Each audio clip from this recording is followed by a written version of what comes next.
برنامج احتفالي غني أحيت من خلاله المنظومة المحلية بأسزاك ذكرى انطلاق المبادرة الوطنية للتنمية البشرية عامل الإقليم بمعية وفد رسمي أشرف على تفقد عديد البرامج التي أنتجها هذا الورش الاجتماعي الملكي بالإقليم. حافظ محضار ومحمود شركي.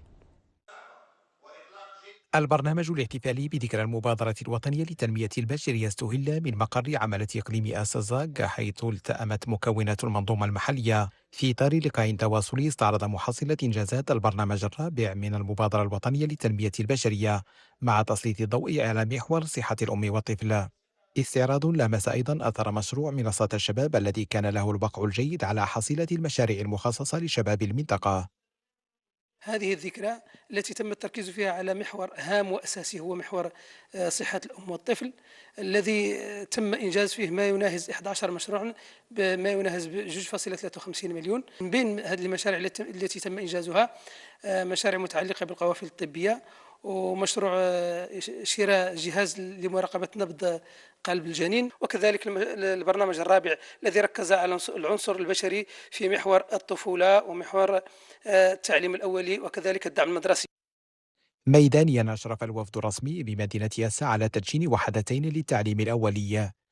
الجمع اطلع على تجهيزات المطعم الخاص بالمركب الاجتماعي للأشخاص في وضعية إعاقة، قبل الاطلاع أيضا على الحقيبة الصحية لصالح الفئة الهشة بالمركب الاجتماعي للأشخاص في وضعية إعاقة. الجمع تفقد أيضا بالمناسبة ورشة دار الأمومة، وبباشوية الزاق معرض للمنتوجات الحرفية الخاصة بخريجات مراكز التربية والتكوين بالمركب الاجتماعي للأشخاص في وضعية إعاقة. تفقدها الوفد الرسمي الذي نظم زيارة تفقدية لشعبة التدبير المنزلي المحدثة في إطار المبادرة الوطنية للتنمية البشرية بنفس المركب. ساكنة المنطقة استفادت بالمناسبة من خدمات قافلة طبية.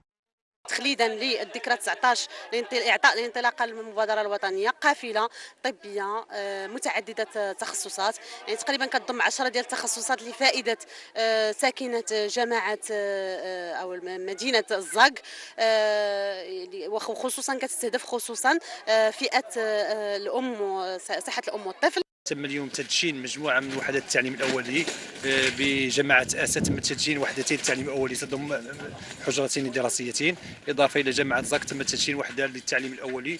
بطبيعة الحال الوحدات لابد أن تساهم في توسيع العرض المدرسي وتقليص نسبة الهدر المدرسي لها الفئة الأولى لفئة التعليم الأولي. تم اليوم الوقوف على أهم منجزات المبادرة الوطنية على مستوى قطاع التعاون الوطني، من بينها بناء قاعة للطبخ بمركز توجيه ومساعدة الأشخاص في وضعية إعاقة بالزاك، بالإضافة إلى تجهيز مطعم بالمركب الاجتماعي للأشخاص في وضعية إعاقة بآسا.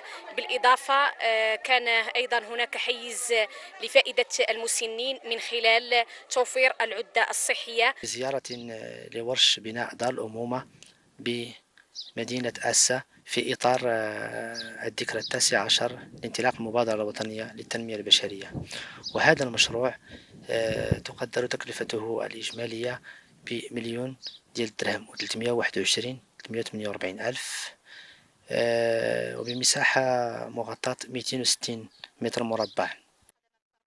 أنشطة وعروض إذن وزيارات تفقدية للعديد من إنجازات وإحقاقات المبادرة الوطنية للتنمية البشرية بهذا الإقليم الحدودي الذي ينعم بطفرة إنمائية مهمة تلامس كل المجالات بما فيها الاجتماعية بفضل تدخلات هذا الورش الملكي.